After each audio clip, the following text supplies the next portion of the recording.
Adiola, over to you.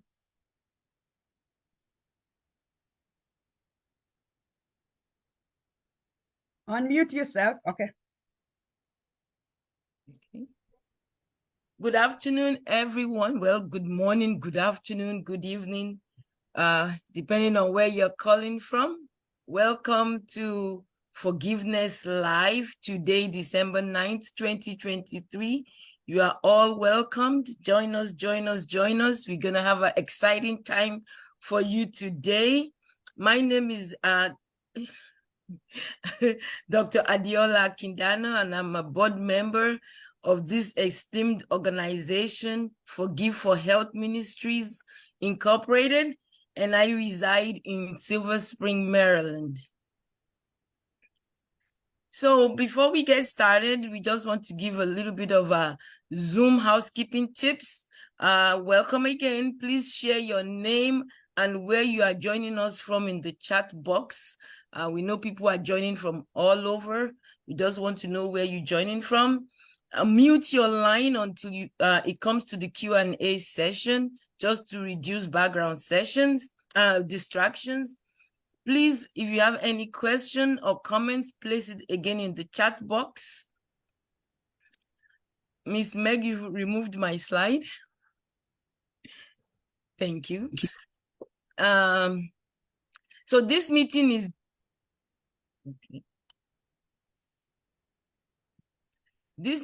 being recorded. Your participation is considered consent to be included in this recording. So you accept, just say got it. It's gonna give you an announcement that it's being recorded.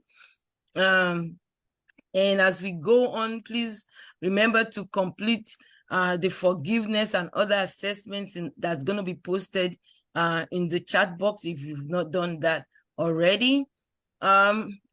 Ms. Meg, Dr. Meg, I should say, is actually our engineer in the background. So if you run into any problems at all, please reach out to her at forgive for, as in number 4, health.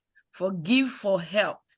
Forgive for health at gmail.com. And you can see it on the screen. You can write that down just in case you have any issues and you need help. She's in the background working on that for us. Next slide, please. So what's the purpose for our meeting today is really to discuss relevant forgiveness-related topics with people with lived experiences. We all come from different backgrounds and different experiences, and we just hope that we can all share, grow, and learn together. We provide tools and resources that can help you as a listener to successfully manage some of these issues in your lives. Next slide, please. So I'm just going to go through a little overview of what this organization is about. Its primary goal, really, and objective is to deal with forgiveness, and that forgiveness actually brings peace. You're moving too fast, Miss Dr. Meg. So forgiveness is the act of deliberately giving up resentment towards an offender while fostering the underserved qualities of benevolence. So benevolence as in goodwill and compassion towards the offender. So it's really freeing our own self as well, not just forgiving that person, but freeing yourself of the resentment that comes along with not forgiving. Next slide, please. So our program goals is to encourage and advocate for healthcare providers to assess all patients' forgiveness level and refer them to appropriate caring professionals or ministries.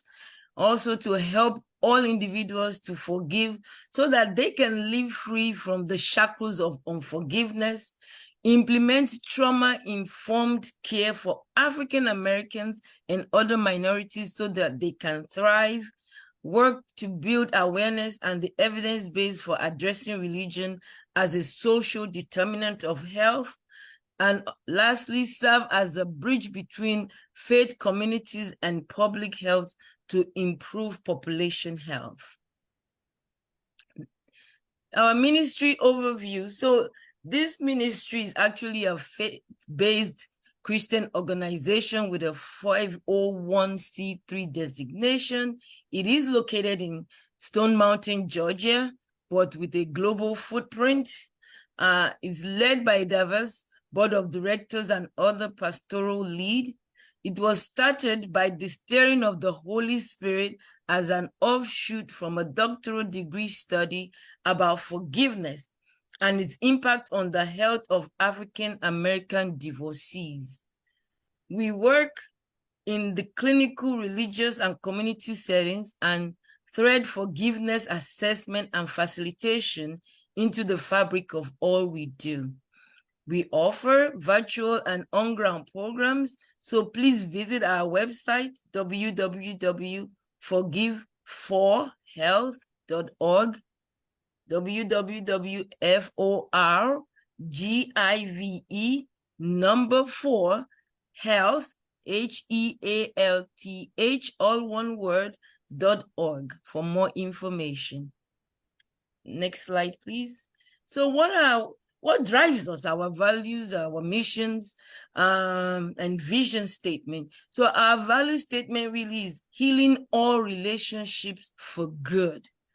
Our vision is for people living free of unforgiveness and all its consequences. And our mission is helping people grow and thrive with a forgiving heart. So that kind of covers the essence of what this organization is about. Even though Ms. Meg is not speaking today, Dr. Megan Sanders is the founder of this organization. Again, as I indicated earlier, it was kind of born out of her dissertation for her doctoral program, and it continues to give to society, to give to people, to give to communities, and really to minorities way after her graduation. So I want to say kudos and thank you for all that you do. Having said that, today's session is really going to focus on surviving the holidays. We know we are all in holiday mood since Thanksgiving.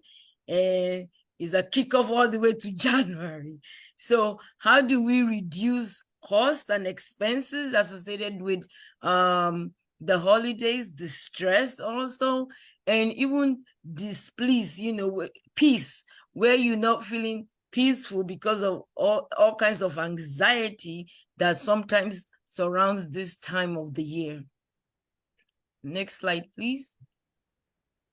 So before we continue, and I know you are seeing on your screen some of the panelists, but before that, I just want to share some data and statistics around what goes on during the holidays. So what are some of the data for our consideration? According to Adobe Analytics, consumers spent a record 9.8 billion shopping online on Black Friday. I feel like I'm in the wrong business. I need to be selling something to make some of this money. But as you can see, it's gone up even 7.5% from last year, almost 9.12 billion, moving towards $10 billion a year. So that is a lot of money. Okay, and on Cyber Week, which is 5 days from Thanksgiving till Cyber Monday, it is expected that it will generate 37.2 billion. That is a lot of economy right there in online spending, which is also up. So people are spending more money, 5.4% from a year ago and 16.8% share of all the holiday shopping. So I'm not sure, maybe because of COVID, we were locked down in the past 3 years. So people are really now trying to compensate and overspend and overgive. I don't know what's driving these numbers, but it might be some of that. And Cyber Monday actually has been designated as the year's biggest online shopping day, with a record spending of $12 billion. So that's just one day spending $12 billion. It is helping the economy, but we have to kind of look at how is that affecting us, our pockets, our expenditure, and things like that. Sometimes people might get carried away. Next slide. So obviously, this leads to a lot of stresses. If people are spending $12 billion, I'm sure it's not all cash. People are probably using their credit card. And this can lead to some kind of stresses or mental health issues. And when we talk about mental health, we're not talking about being crazy. We just maybe anxiety or depression around holiday seasons, or feeling overwhelmed and things like that. So a study that was published in Newsweek this year found some of the top stresses are rising inflation by 38%. So things are more expensive. Your money is not able to stretch as far as it used to before. Gift shopping, and I would say I actually fall into that category. I can't even go into the store during the holidays. It's so overwhelming to me. I just give my children cash and tell them go buy whatever they want. I can't do it. It's very overwhelming. And then we'll talk about some of the other ways that we can do gift shopping as well, that would reduce some of that stresses.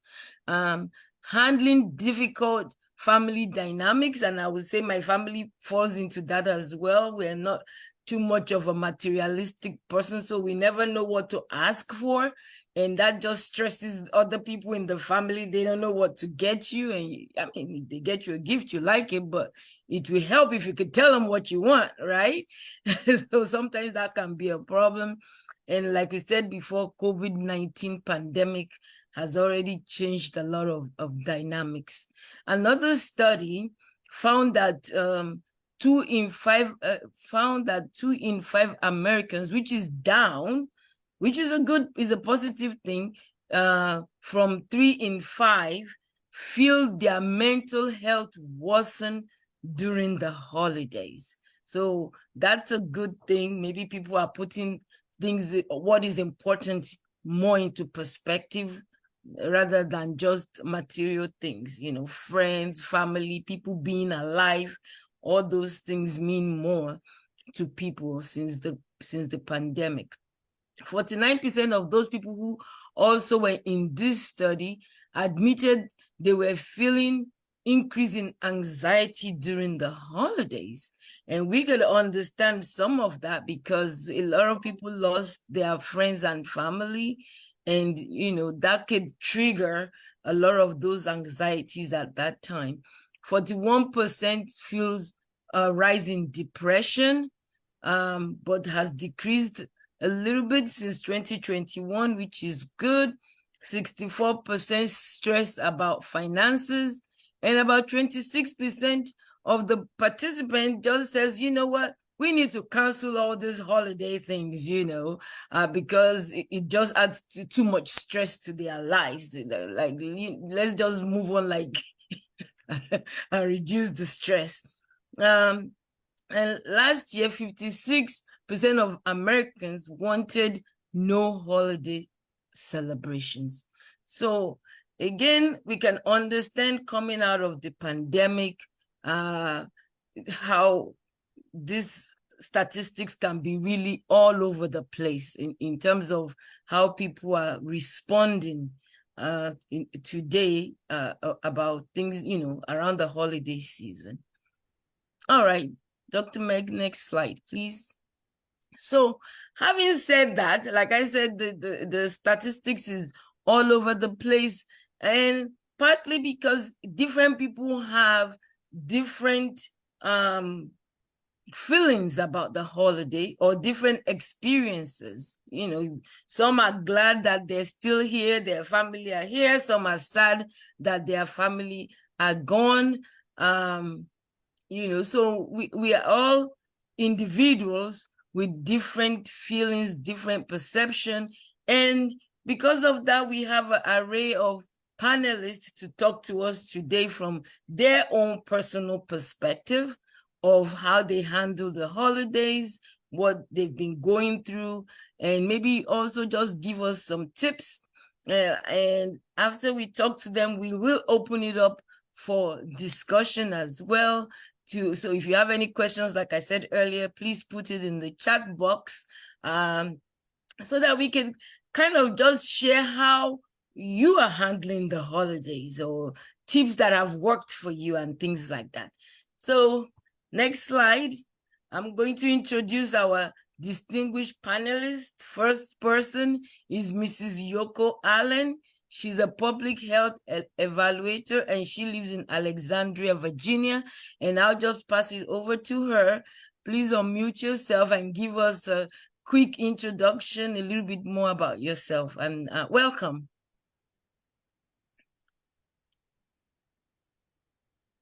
Good afternoon. Again, my name is Yoko Allen. It's a pleasure to have this discussion with you all today. I'm one of the board members for Forgive for Health Ministries. I've known Megan since 2019, and it's just been a wonderful experience working with her and Forgive for Health Ministries.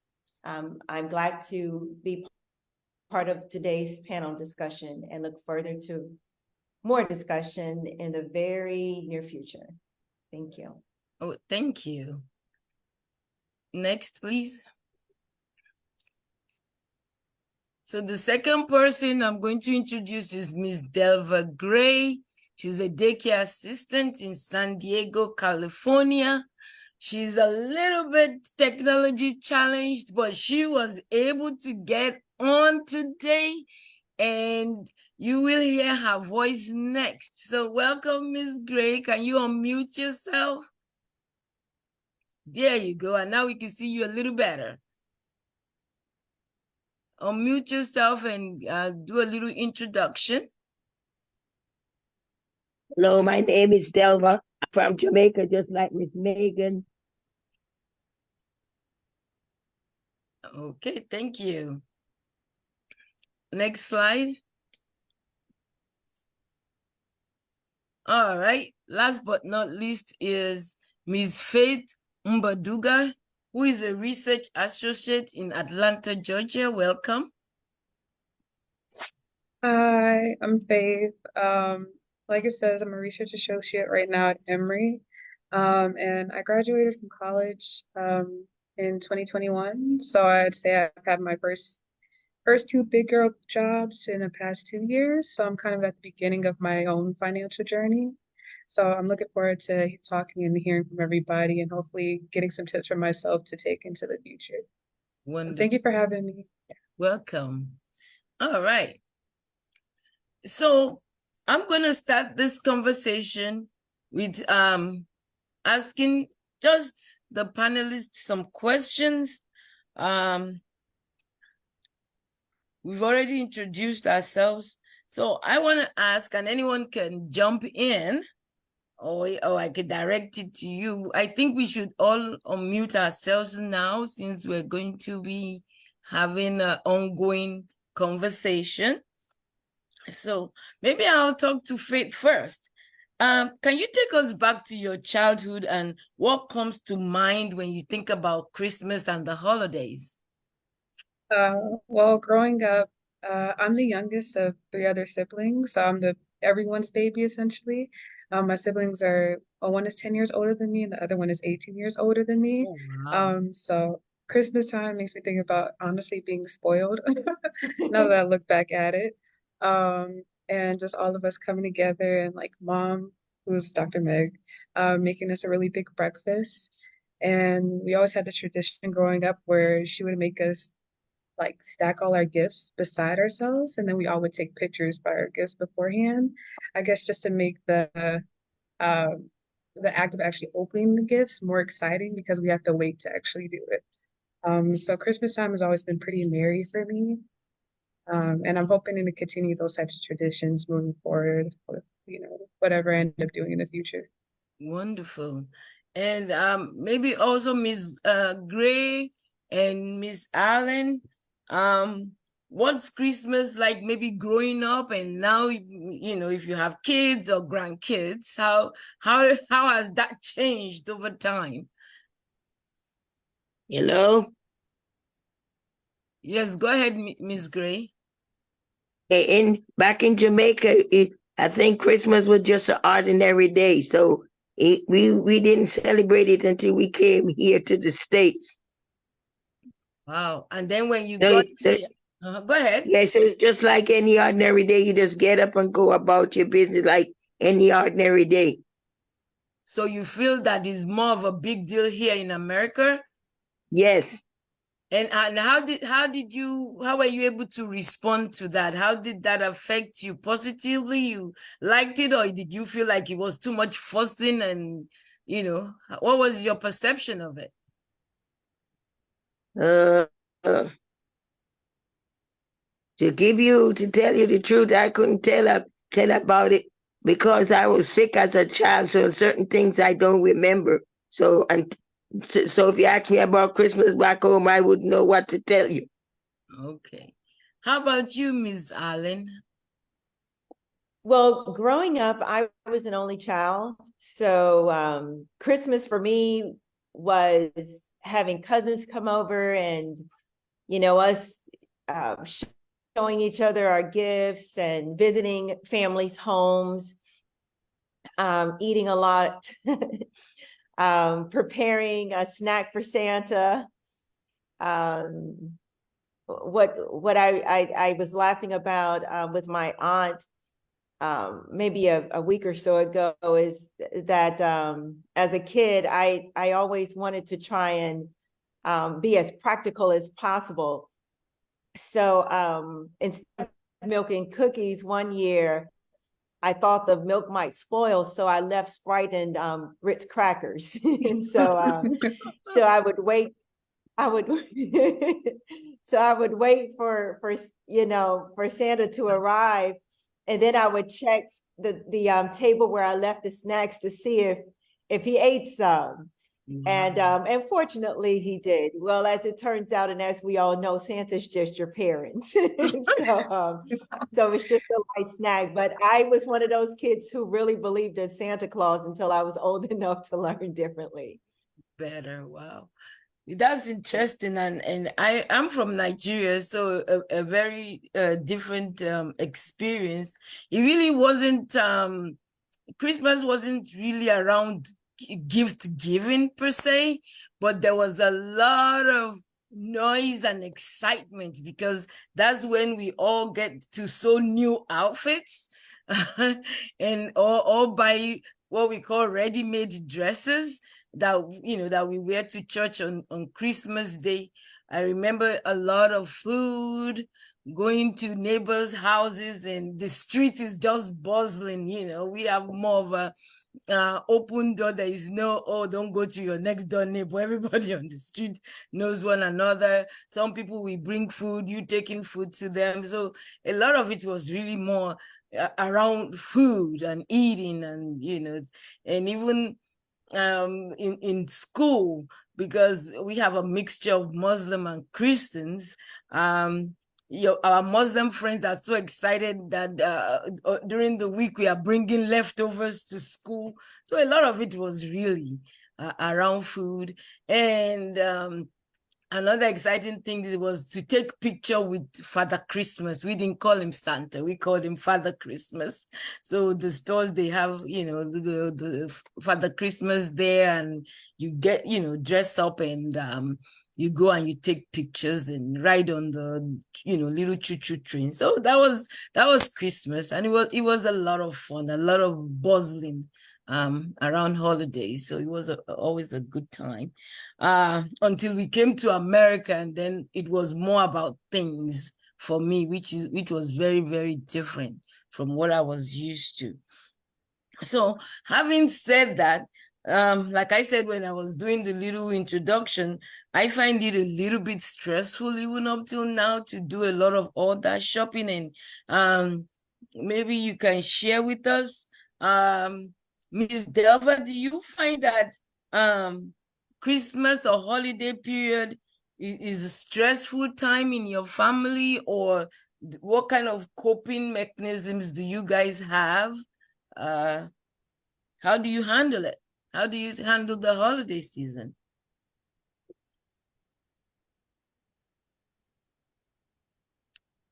You're muted, so I don't know if you're speaking. Miss Delva? Okay, while we wait for her, can you unmute yourself? Hello? Yes. Yeah, Yeah, don't mute your phone. just did. Yeah, don't mute your phone since we are all having a conversation now. You don't need to mute your phone. So I Okay. was asking you, do your family and you find the holiday season more stressful, or how are you guys coping and handling the holiday season? It's okay because Since you you've get to come go. to America.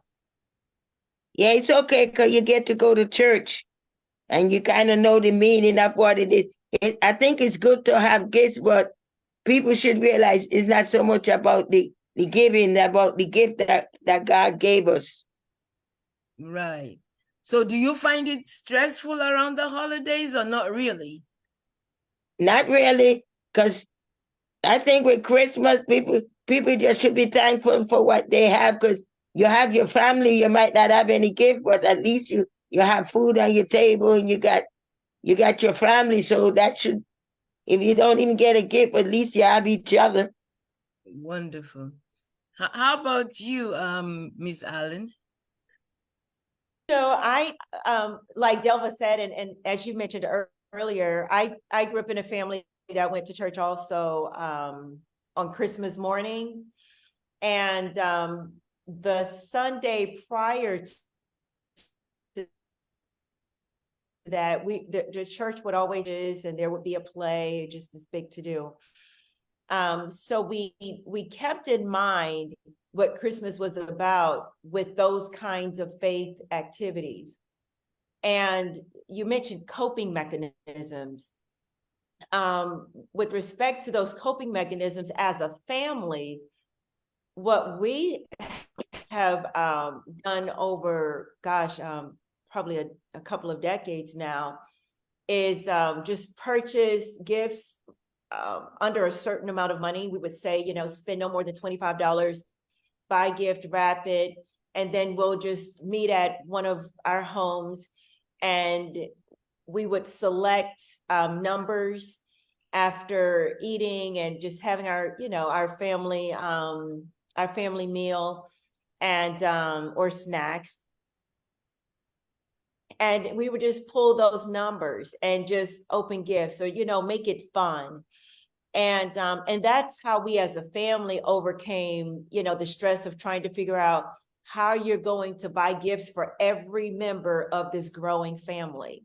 Because by now people are starting to have children, and you've got everybody to think about, and you've got your in-laws, when at first you didn't have so many people, or earlier in life. And so that's just how we operated. And some of us would buy more than one, just so that if someone brought friends, or an extra maybe a colleague or someone over, they would too have a gift. Oh, that's So nice. that was our way. Yeah, that was our way of overcoming the stressors of of having to buy a gift for everyone, and having to figure out what the right gift would be. Yeah.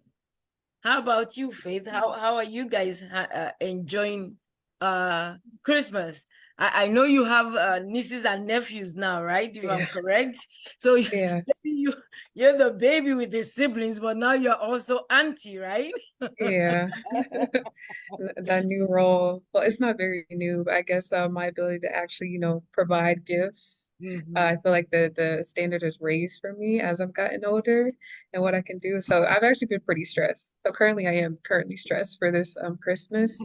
And so at the start of last year, I told myself, oh, I'll put money aside at the beginning of the year, each month. So by the time it gets to like November-ish, I'll have a decent amount set aside and planned. Um, and hypothetically it's really good, but I didn't actually adhere to that. So now that we're in December, November-ish, I'm kind of at a similar point as where I was last year, where I'm trying to, I guess, scrambling a little bit to figure out what I want to do and how I want to, give gifts to everyone.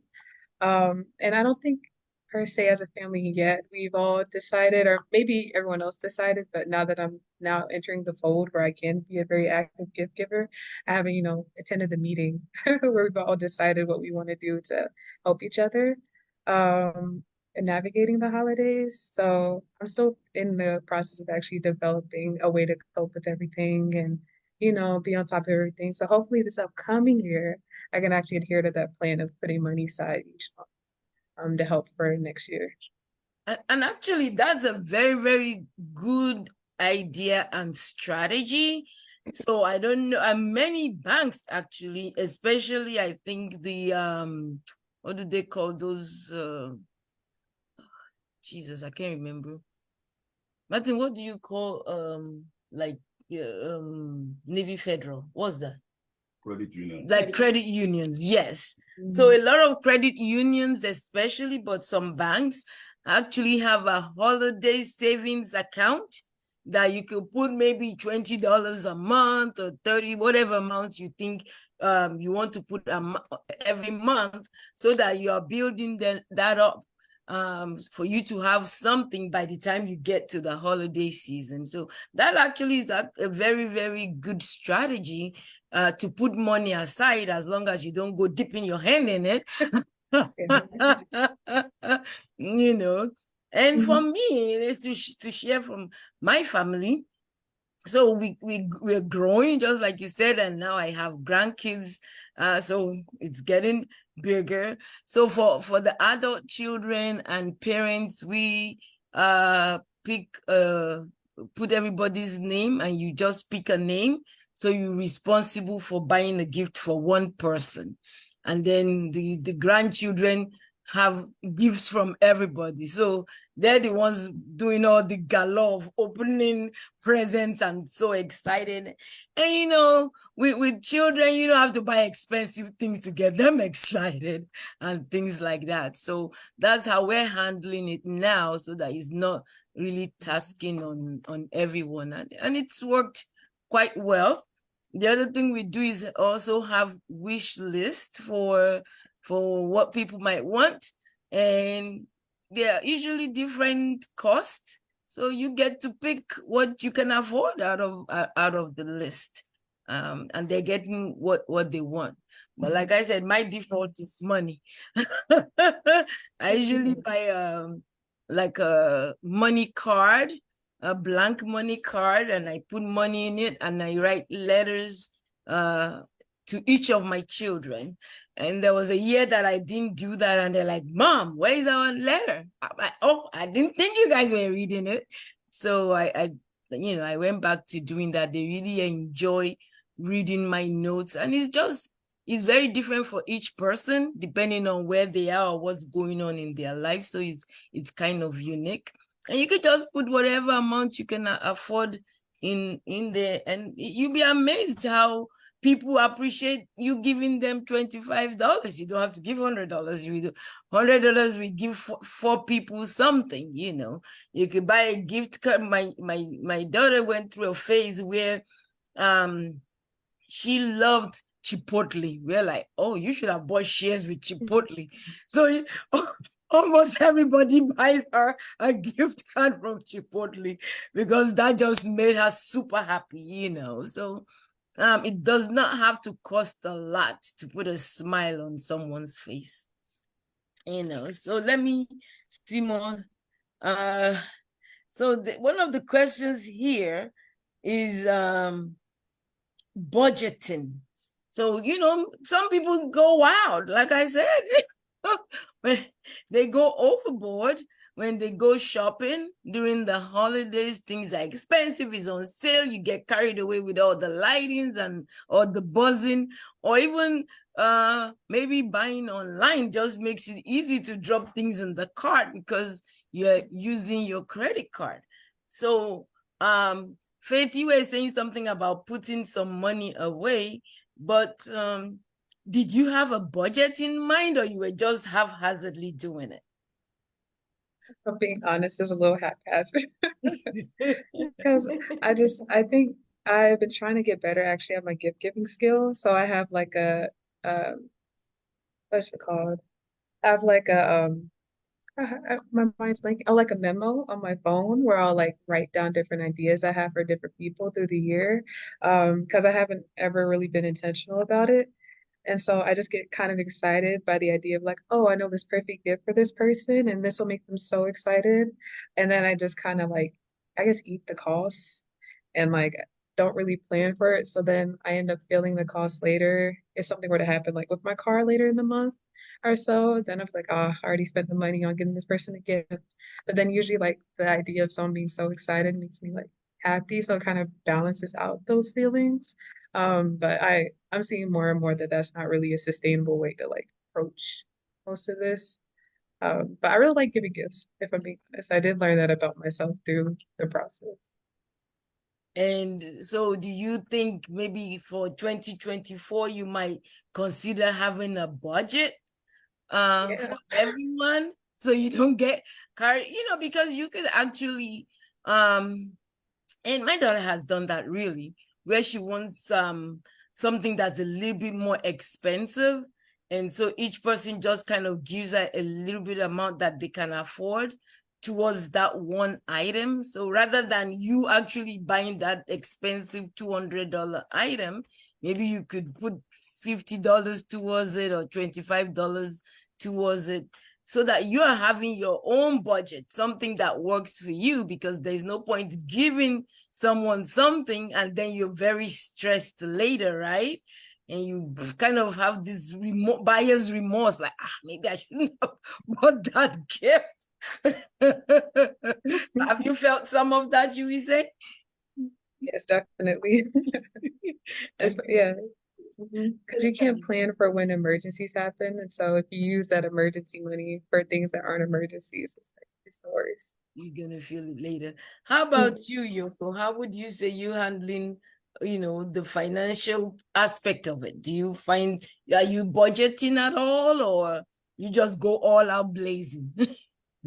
I agree with you. I do budget. I just, determine that I have X amount of dollars set aside for Christmas, and I just work within that budget. Sometimes a few times I've gone slightly over, but not by much. But I do try and stick very, tightly to a budget, just so that I'm not still paying for Christmas after Christmas. Yeah. Exactly. Yeah. And even another tip really is getting cash out of the bank when you go shopping, and leave your credit cards at home. Because if then you will be able to put something back, or pick something that maybe it's a little bit less expensive, but nonetheless they would appreciate that you're giving them. So that's because budgeting is really very important, and that's one of the biggest stresses, is after paying for Christmas 6 months after Christmas. It's Yeah. crazy, just because you've overspent your credit card. So, but if you actually go shopping with cash, I think that would help. And if you are using your credit card, you should know you should have in mind, what is my limit? I am not spending more than $400, $300, whatever. For me, for example, even when I go to the store, I don't go to the store often, but I'm so notorious to want to buy the whole store that one time that I do go to the store. But at the end of the day, I have my limit.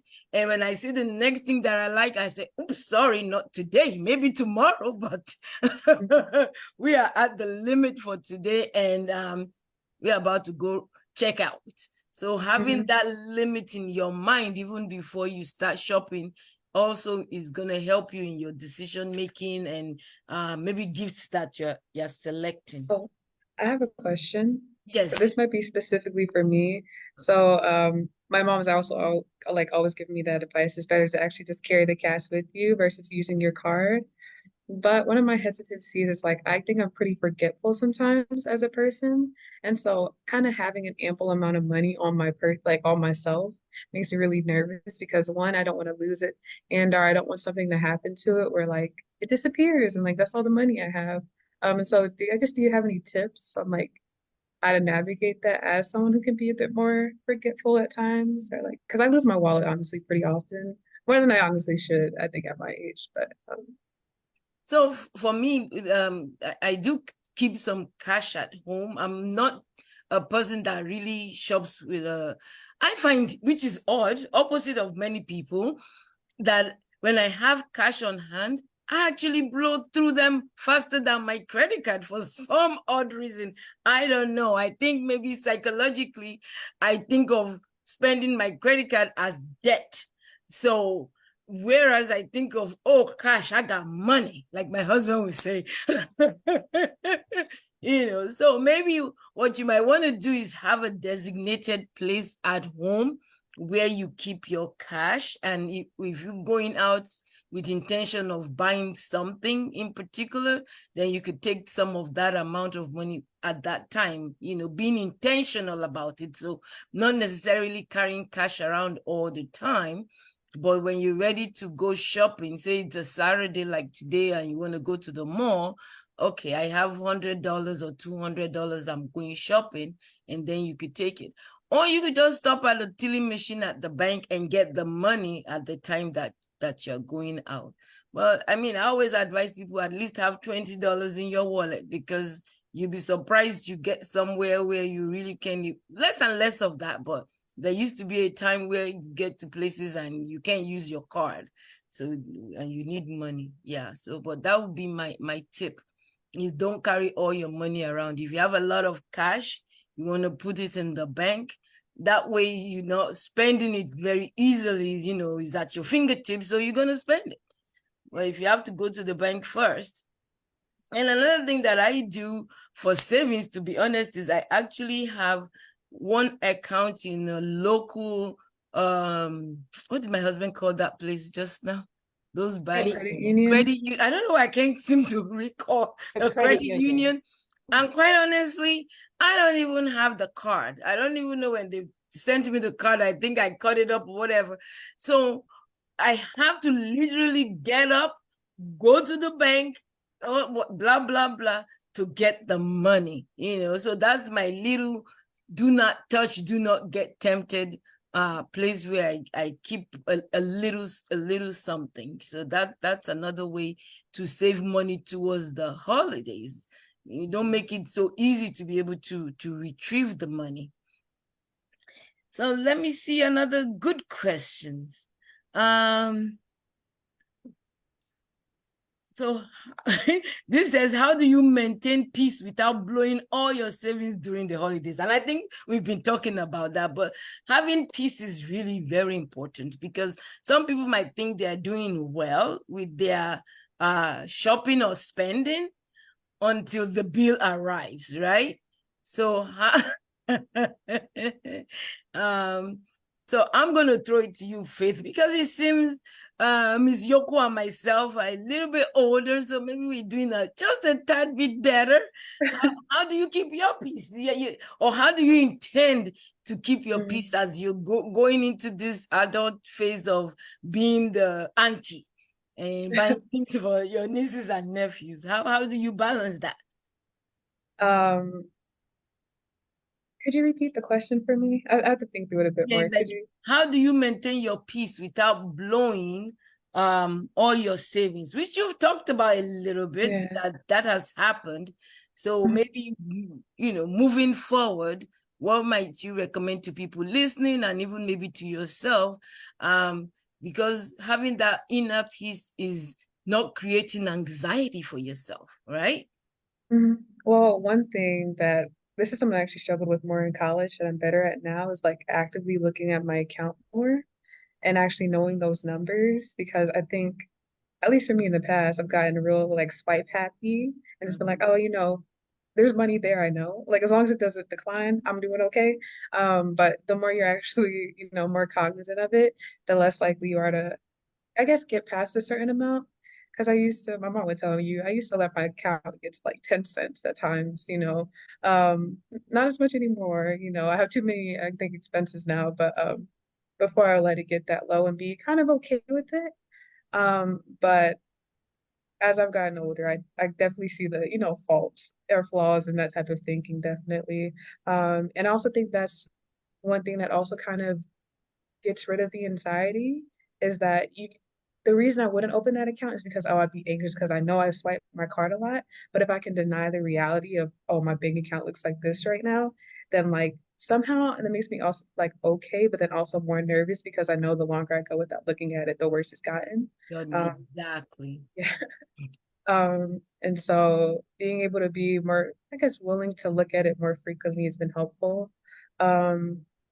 Yeah, I would say that's my number one thing right now. And then also, I think communicating more with the people in my life about like where I am financially, which is hard. And so it's something I want to do moving forward because I think I have a bit of an ego. I'm realizing as well, where it's just like, oh, I don't want to actually admit, like, I can't do X, Y, and Z that I would love to do for you because of my financial constraints. So that's definitely something I want to work on in the upcoming year and like being more forthcoming with that information. And so I guess we're all on the same page, and then I don't feel bad for not like giving a gift that I really would want to, but I know I financially can't. Yeah. And that is so important because that kind of falls under displeasing yourself to please others. Your account is gonna take a hit, but you're trying to look, my ego, like I'm working, I'm a professional now, so of course I can afford to get you that. And then when you go to your account, you'll be like, oh, what just happened? What did I do? So that definitely is a very, very good tip. And as you were talking, because I have a daughter that's around your age, I remember when she first got her credit card, a bank card. It's a debit card, but it's a card. Maybe she was in high school or middle school. I can't really remember now. But she went shopping and she came back and proudly said to me, Mom, I spent my money and I have only $1.01 remaining, meaning like I did some good shopping. And I'm like, uh-oh, I need to sit this chick down and talk about some financial responsibilities here. And so in that process, I had to go take her back to the bank actually and opened a savings account for her, of which I was a part of. So now since she finished college, she's gone on to open a different account because she could not get in that savings account. Her name is on it, but she can't get in it. And when she started working, or if people gave her gifts and things like that, I kind of told her, you cannot spend all that money. After you pay your tithes, the next thing is you got to pay yourself. So, and sometimes she might want to buy something that's $100 or more, and she has to save towards it with each paycheck. So my rule in life, and I tell people this all the time, just because you have money in the bank don't mean you got money. You got money when you need money, and you can get that money out the bank. So just like what you said, oh, I had money in the bank, but now I want to fix my car and I don't have enough cash flow. You don't have money because that means you have to go borrow some money. So those are definitely some good tips that you were talking about. And I want to ask Ms. Allen, can you tell us some approach that you take for towards self-care and wellness during this hectic period? Work is pulling you. There's so many parties that one is being invited to. Sometimes you have to think about buying a new outfit for all these parties, or even just family time and the chaos. How do you handle that and kind of distress yourself and just self-care and making sure you stay at an equilibrium? So I always try and think in terms of what I have versus what I would like to have. What's a need and what's a want, and I just manage that way. For instance, I was invited to a gala that at church, at my church in Richmond. It was a big to-do that was hosted by our pastor and co-pastor, just to appreciate all of the people who have served in ministry over the course of the year. And so they hosted this nice gala to show us this appreciation, and it was just a beautiful event. And one thing that they always require at this event is that you wear a formal attire. Mhm. So instead of buying, and they always give you a theme, you know, so this year, the theme was in Eden. So the theme was tropical, you know, the color should be the color of a, you know, if you think of a tropical environment, Vibrant colors. vibrant colors and things of that sort. And so fortunately, I had something that I could wear and still, you know, comply with their ask. And I know that some people went out shopping because before last year I didn't have anything within the color scheme, and I felt so pressured, and I was like, oh my goodness,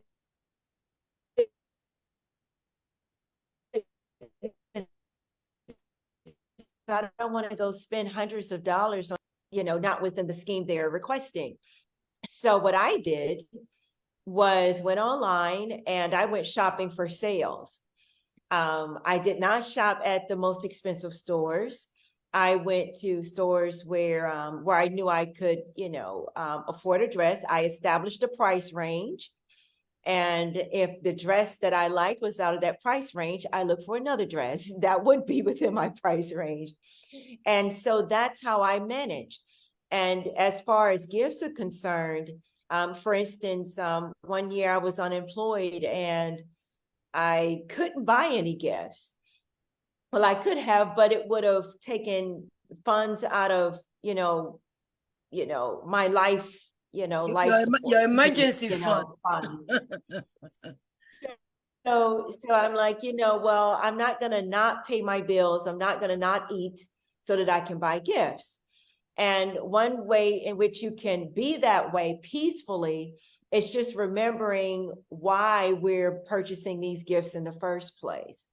And remember why we're celebrating Christmas. Why are we even celebrating this holiday in this way? Mhm. And I just thought that, maybe a beautiful card with a handwritten note would suffice for, family and close friends, mostly family, and just to, pick up the phone and have a nice discussion. I didn't stress out over that because one thing I do know for sure is that people like gifts any time of the year. And so because I can't buy one for Christmas, does not mean that I can't buy one later in the year. And I would just let people know, hey, I don't have any income this Christmas and I don't want to, spend my bill money frivolously. So I've decided to send you all, a special note. And whenever possible, if I see something that I think you might like, I'll share it with you. I'll buy it for you then. And I just left it at that. But my family's so understanding. They don't ask for anything. Oh, no, we don't need anything. Don't worry about it. It's not about that anyway. And that goes back to our faith, keeping those faith activities in mind. Why are we celebrating Christmas in the first place? Jesus is our gift. He's our Lord and Savior. We're celebrating the birth of our Lord and Savior. And so if we keep that first, then any day can be a day of celebration if you want to do that with a gift or just with kind words. So that's how I've managed the stress. And that's very good because that helps you keep things in perspective and not have yourself all worked up and stressed out and all of that, and as you were talking about Jesus, it reminds me of what I tell my kids sometimes. I say, you already had your birthday. This is Jesus's birthday. Why you the one getting a gift for Jesus's birthday and things like that? I mean, it's a show of love We all understand that, but nobody should go into debt trying to give somebody a gift, because that material thing is really not the most important. Is the love, is the caring, maybe it's having a potluck where everybody brings a dish and you all just come together and have fun, maybe watch a Christmas movie. So there are many ways to really just share time together around the holidays, around Christmas, that's not going to put a big dent in your account or get you completely broke, so. And if you have a little bit of creativity, you could also make your own presents, arts and crafts, and people like that, and that's even far more cheaper and personal, actually. So again, there are many ways that we can go about things without breaking the bank account and increasing our stress level. And I know we didn't really talk too much about the depression and being alone, but what I would just add to that is try to avoid isolating yourself around the holidays. If you know someone that is alone, please reach out to them, give them a call, invite them out, stop over, go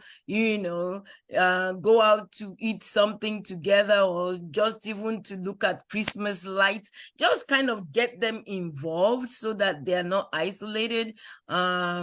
Especially people who have lost loved ones and maybe this is their first holiday season without that family member. We should just remember to reach out to them. Don't say, oh, I haven't heard from this person, because you don't know what they're going through at all. So it'd be good to reach out. So my last question that I will pose actually to both of you, and maybe Miss Allen first, is for you to kind of share your final thoughts and ideas that you might have. We've talked about a lot of that anyway, for reducing stress and keeping a healthy bottom line during the holidays. And same question for you, Faith, as well. So just think about that. So it goes back to what you all were saying earlier about budgeting and just making sure that that you allowance yourself. I live by the rule of allowance. And so and there are times when I can be impulsive, but usually during that time, it's me evaluating whether or not what I want to purchase is a need versus a want, and can I live without this for right now? Or is it better to buy later? But I allowance, every week I calculate what my expenses have to be for that week. And that's the amount of money I withdraw. And so doing so helps me eliminate over using the debit or credit card. Overspending. I did use those years ago, and because of identity theft, et cetera, I stopped. But when I stopped and I started allowancing myself, I realized that the amount of money that I was able to save. And so I would encourage anyone who's wanting to save more, just take, after you pay your tithes, take your 10% off the top, put it in a savings account, because you never know when you're going to have an emergency. And the rest, you just allowance, and it'll help you manage yourself. And when Christmas comes, you've got that savings that you can use if you like for Christmas. And if you don't want to touch that savings, then you can just use the your expenditures or expense account to then determine how you want to budget using what's left. Also, as you mentioned earlier, perspective, just maintaining a healthy perspective of what Christmas is all about. We Americans tend to capitalize on everything. It's the 4th of July. We got to buy something. It's Memorial Day. We've got to buy something. There's a big sale. It's Black Friday. It's after Thanksgiving. We've got to buy something. So that's more of an American culture, just capitalizing on these holidays that really should be about sometimes just spending time with family, reflecting, engaging, and doing something, you know, for others, you know, a helping hand. But not so much, you know, all about just spending just because it's a holiday and we've got to have the latest and greatest. I think that if we, you know, just keep certain principles of stewardship in mind, that'll help us through the holidays maintain a, you know, healthy mental space, and it'll keep our spiritual space in check. Wonderful. Thank So you. same question to you, Faith, that your final thoughts and ideas on how you might reduce stress and, you know, keeping the bottom line. I don't think I could top the last response in any capacity. So I second everything Yoko said, but I think, I guess just adding to it, I think a lot of that comes with like, let's say honestly, like learning about yourself and how you approach money. And like if the times when where you are more impulsive tends to be like, I guess when you're like not having the best day or something, and just like keeping, I guess, your tendencies around money at the forefront as well, I think also allows you to do things like actually like, you know, budget properly and like being stringent with the amount of money you allow for yourself to use. Because I just feel like that, I guess the emotional side of how people actually spend and deal with money is a really key component to that. So I guess like that's what I'm learning for myself. And so that's what I want to share with people as well. It's just like if you can catch like, oh, I'm feeling bad and it makes you want to spend, and like if you can sometimes excuse your bad spending habits by, oh, at least I'm doing something for others, you know. I think it's good to like deal and like work through those feelings before actually spending your card. And so I think that goes back to like actually having physical cash on hand and like withdrawing that only when you actually have an intention to go to the store to get a certain thing or whatnot. So I would say that's the only thing I would add on top of the beautiful response. Yoko. That was actually very well said. And you know, both of you really hit on very important points that will help us to keep peace in our life, help us to not feel so stressed out, because we're identifying our weakness, we're identifying our triggers, we are creating budgets, we're being honest with ourselves. All these things help us create a more healthier environment for ourselves and a healthy relationship around money. So I agree with that completely. So thank you so much. You guys were really, really great with a lot of what you were sharing. I appreciate your time. So next we're going to do a call to action, which is basically what we've been talking about maybe for the past half hour, which is to take care of yourself, set boundaries and keep to them, set a budget for the holiday and stick to it. Stay out of the stores, both online and on ground, you know, and forever, I'll be honest with you guys, I never shop on Amazon. If I need to buy something, I send it to my daughter. And my daughter is like, Mom, you need to start learning. And I bought something, was it last week? And all of a sudden, I have these 10 other things I want to buy. I said, you see, that's why I didn't want to engage in this Amazon craze, because everybody that I know, once they're in this on Amazon, it's just so easy to just hop on it and get the next thing that you want. So I really need to set boundaries for myself and have guardrails so I don't fall off the cliff now that I've been recruited into the Amazon world. So please be mindful of that. Keep the credit and debit cards at home when you go out. You see, it's a lot of what we've been talking about. Stay connected and keep a support system. Pray for the right spirit to cover your finances. And that is really, really very important. And that's a lesson that I also learned recently. I kind of thought about something that was not too appropriate. Not bad, but I could do without it. And I didn't really pray about it. No, I shouldn't do that. But then did go out and I ended up doing it. And I came home and I'm like, whoa, oh no, what's your lesson from this? I said, dear God, please forgive me. But then what was my lesson? Oh, next time that thought comes, I need to pray right away and say, no, no, no, and be aware of it, because it already came to me unconsciously, and I still went out and did the thing. So praying will really help us to get a grip on ourselves. So that's some of the benefits of prayer. And last but not least is forgive yourself if you make a mistake. And I had to do that. I had to say, dear Lord, I'm sorry, you know, it was my birthday. I was having a little bit too much fun. But I'll be more aware next time. Megan, please, next slide. So here a list of some of the resources you can definitely reach out to, especially around mental health. That has really come more and more to the forefront.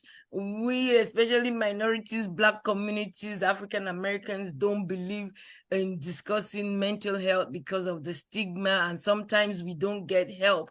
But I would be the first to tell you, I was on that, oh, I don't need help column, and my friend said, yes, you do. And every time I went to therapy, I said, why do I have to keep going? And the lady will ask me some sudden questions. I'm like, that's not in my life. So what kind of questions are this? And then 2-3 weeks later, it happened, because she asked me, if this happens, what would you do? I'm like, well, it's not happening in my life. But at some point I had to realize, well, she's the professional, so she really can anticipate some of these things. And you know, I went for about a year. I never knew I would last a whole year going to therapy.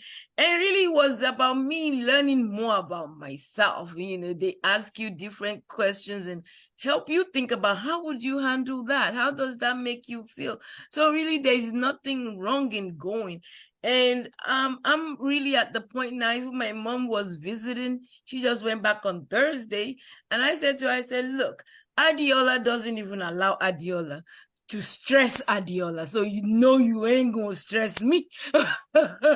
So some things you want to, I'm like, no, I don't do that anymore. So, and I think a lot of that came from me going to therapy and learning more about myself and how I respond to things that are happening. I have no control about what happens, but I do have control on how I choose to respond to it. So these are some of those resources that you can reach out to for mental health, for money management, and budgeting and things like that. Next slide, please. Some of the announcements, let's run through that very quickly. Our program and initiatives, as you can see, we have different programs, Art and Tea and Forgiveness, both for adults and children. We have an annual meeting for forgiveness. And if you've never joined, next year when we have this program is one to attend. We always have such a wonderful time. We celebrate the annual World Day of Peace celebration, and it's not just peace in the world, it's even peace in your own family and peace within your own self, so which is really good. We have again Art and Tea around diversity, equity, inclusion, belonging, just knowing who you are. You don't have to agree with the next person, but you know, still respecting who they are, things like that. We have a monthly magazine. We have work boot camps. We have we do training, facilitate training for other people who want to be a facilitator, just like as I'm doing today.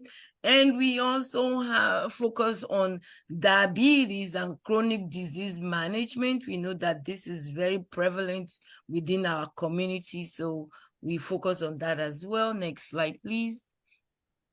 And again, this just talks about the different programs. You could see more of this on our website, definitely. They meet weekly on Fridays at 7:30 a.m. Eastern time. Next slide, please. Here, and this program here, there's a child that actually joins from Asia, which the time difference is a lot, but finds it fun, and it's for kids 14 or younger. And they do painting, talk about God, have fun, music, videos, just being a kid. You could register on Eventbrite as well. You could get more information on our website. Next slide. And again, more programs here that is implemented more for workplace, businesses, conferences, and things like that. How to create more happiness in a work environment. It could be for groups from 4 to 100 in each session. If you're interested, again, email us at forgive4health@gmail.com. If you forget any of what I'm saying, you can visit our website and you get more of that information there as well. Next slide, please. We have forgiveness at work workshops. Next slide. And this is a book that helps and gives just an implementation guide of using stories to heal. And the author is Miss Dr. Megan Sanders and Miss Pamela Barnes. You could get the book, I believe. Is it on our website or Amazon? I'm not sure. Amazon. So you can get the book on Amazon, and it has a lot of nice toolkits and guide to walk towards forgiveness. And I'm going to tell you a story actually about forgiveness after I finish going through this announcements. Next slide, please. And then we do Forgiveness Live, which is what we're doing today. And thank you for actually participating and joining and listening in. Or if you didn't join us live, you see this later. Thank you for pausing and listening to it.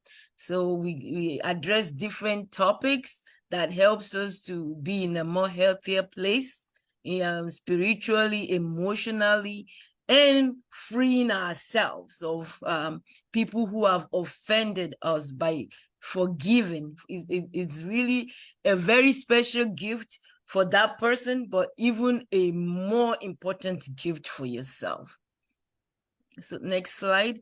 So monthly prayers are every 4th Saturdays at noon. That's the number there. Again, you have the email. All of this information is on the website that you can go on there. You could also leave a message if you want, if you have a prayer request, on 404-294-4072. I'm going to repeat it. If you need to grab a pen and paper, if you want, you can leave a message for prayer request, and I've done that quite frequently. You can also just text a message as well.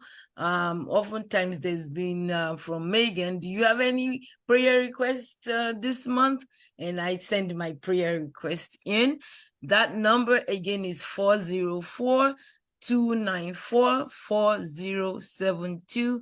You could either leave a voicemail message or text a message. Next slide. Virtual Restoring Your Heart group. Again, this talks more about the pain of divorce.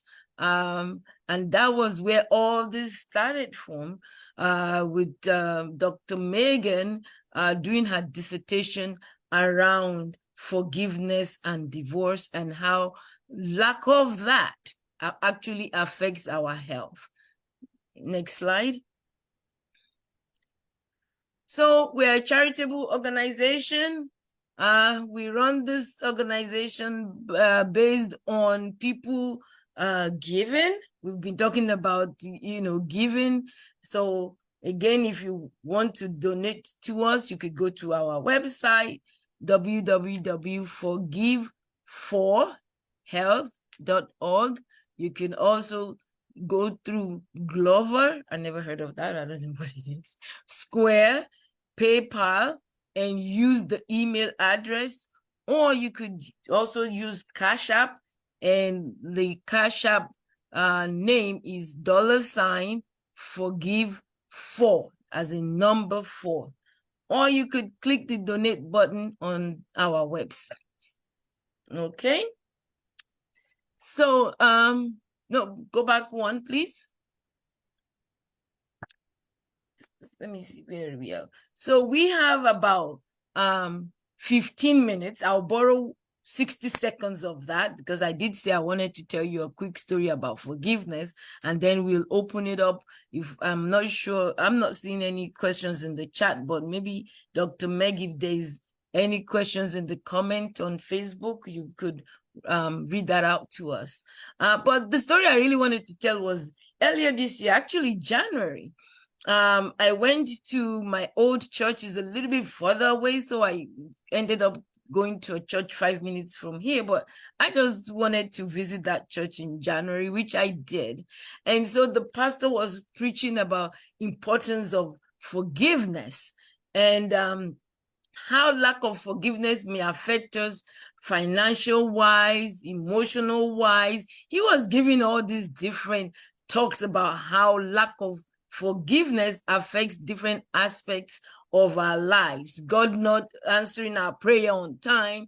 And then he mentioned how it also affects our health. Of course, I have some health issues, so I kind of perked up a little bit to hear a little bit more of how unforgiveness affects one's health. And then I said to myself, well, I'm good. I don't have anybody that I'm worrying about, that I need to forgive.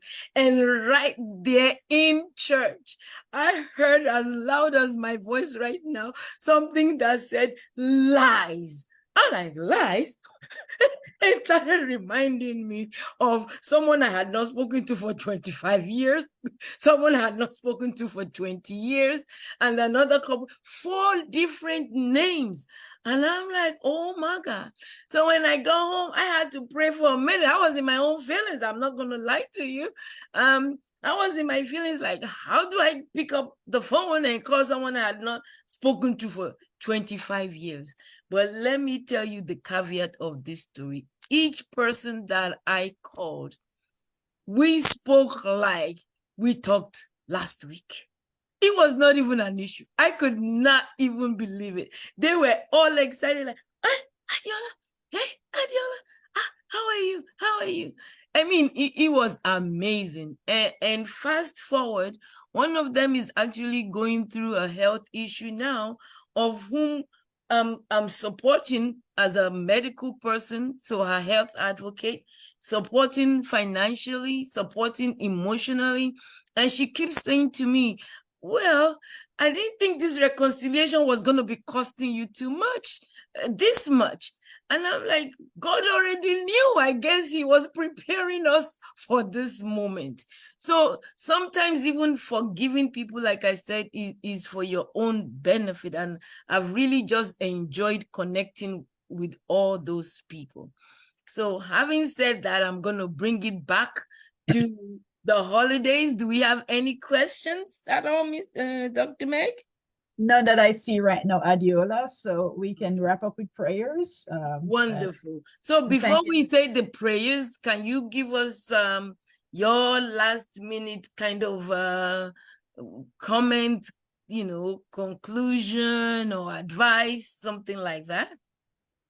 Well, I'm off camera today, but I would say that everybody should set a budget, prayerfully decide how much that is based on where they are in their finance as well as anything else. And then they need to stick to it and work. No, I don't need a gift. My kids, I tell them every day. And so I'm not sure why Faith is stressing. I have everything I've needed in this world. I even have my funeral clothes in my closet. So I don't need anything. And so we need to be practical, and we need to stop stressing over things that are not important. And just remember that if you are loved by God and loved by the people around you, you have all you need to be successful. So I wish everybody a happy holiday, Merry Christmas, Happy Hanukkah, anything you celebrate, and be safe. And look forward to meeting with and seeing everybody again in January on the second Saturday, where we'll have our first Forgiveness Live for 2024. So blessings to all of you, and thank you all for being our guest today. And Adiola, Dr. Adiola Quintana, thank you for being our facilitator. So that's my last comments. Over. Wonderful. So can you also just close off in prayer then? Sure can. Let us pray. Holy and righteous God, we thank you for today. We thank you for the men and women of God who have come to this meeting as our panelists and our guests. We pray that everything they have said, God, has resonated with somebody who has heard them. Thank you for Dr. Akindana and her abilities and her willingness to work with us today and to facilitate this session.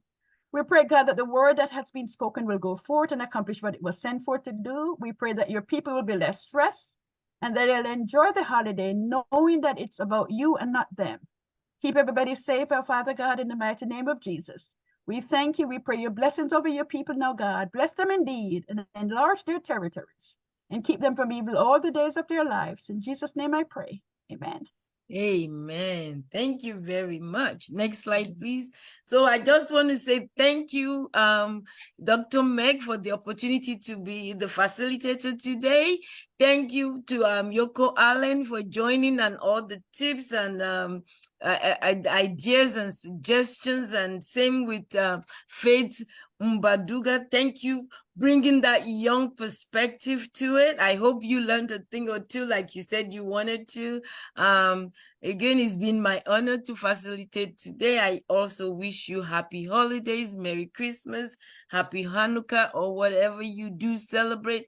And even if you don't celebrate, still just be happy that you are in the land of the living. That's enough to, just be glad that we're still here.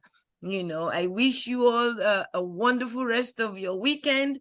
What a blessed rest of the year and an awesome year to come in 2024. Have a good afternoon, I think by now, evening, or good night, depending on where you are. Thank you. Bye-bye. Bye-bye. Thank you. Bye. Bye-bye.